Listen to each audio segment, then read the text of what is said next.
মাধ্যমিক ও উচ্চশিক্ষা অধিদপ্তর থেকে বিদ্যালয় পরিদর্শন সংক্রান্ত একটি চিঠি ইস্যু হয়েছে। এটার বিষয় হিসেবে দেখানো হয়েছে মাধ্যমিক ও উচ্চশিক্ষা অধিদপ্তর আওতাধীন মাধ্যমিক বিদ্যালয়সমূহের ফ্রিকোয়েন্সি অনুসারে বার্ষিক পরিদর্শন ক্যালেন্ডার প্রস্তুতকরণ। মাধ্যমিক ও উচ্চশিক্ষা অধিদপ্তরস্থ অফিস এবং মাধ্যমিক পর্যায়ের বিদ্যালয়সমূহের মনিটরিং কার্যক্রম তথা শিক্ষার কার্যকর একাডেমিক সুপারভিশন এবং মনিটরিং কার্যক্রম জোরদারকরণের লক্ষ্যে অধিদপ্তরের আওতাধীন বিভিন্ন শিক্ষা অফিসে কর্মরত কর্মকর্তাগণ নিয়মিত শিক্ষা প্রতিষ্ঠানসমূহ পরিদর্শন করে ডিএমএস অ্যাপের মাধ্যমে মনিটরিং অ্যান্ড ইভ্যালুয়েশন উইং মাউসির অধিদপ্তরের পরিদর্শনের তথ্য প্রেরণ করে থাকেন।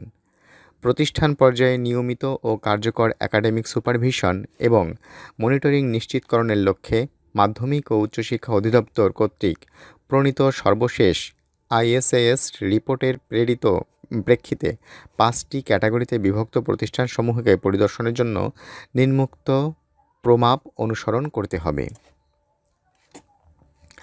মাঠ পর্যায়ে কর্মকর্তাদের বিদ্যালয়ে মনিটরিং ও একাডেমিক সুপারভিশনের বার্ষিক ফ্রিকোয়েন্সি। ক্যাটাগরি এ, প্রতি 3 মাসে একবার বাৎসরিক পরিদর্শনের সংখ্যা 4টি। ক্যাটাগরি বি, প্রতি 2 মাসে একবার বাৎসরিক পরিদর্শনের সংখ্যা 6টি। ক্যাটাগরি সি, প্রতি 45 দিনে বা 1.5 মাসে একবার বাৎসরিক পরিদর্শনের সংখ্যা 8টি। ক্যাটাগরি ডি ই ইউ, প্রতি মাসে একবার বাৎসরিক পরিদর্শনের সংখ্যা 12টি।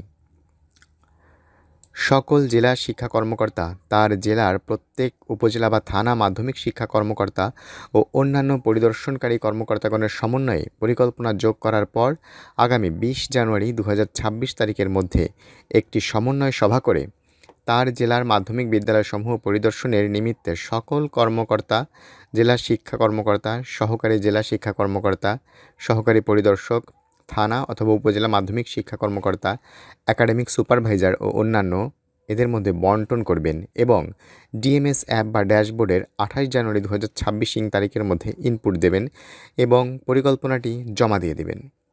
পরিদর্শনকারী কর্মকর্তা স্বল্পতা সাপেক্ষে জেলা শিক্ষা কর্মকর্তা প্রয়োজন বোধে অধীনস্থ অন্যান্য কর্মকর্তাকে তার নির্ধারিত দায়িত্ব পালন সাপেক্ষে পরিদর্শনের দায়িত্ব প্রদান করতে পারবেন।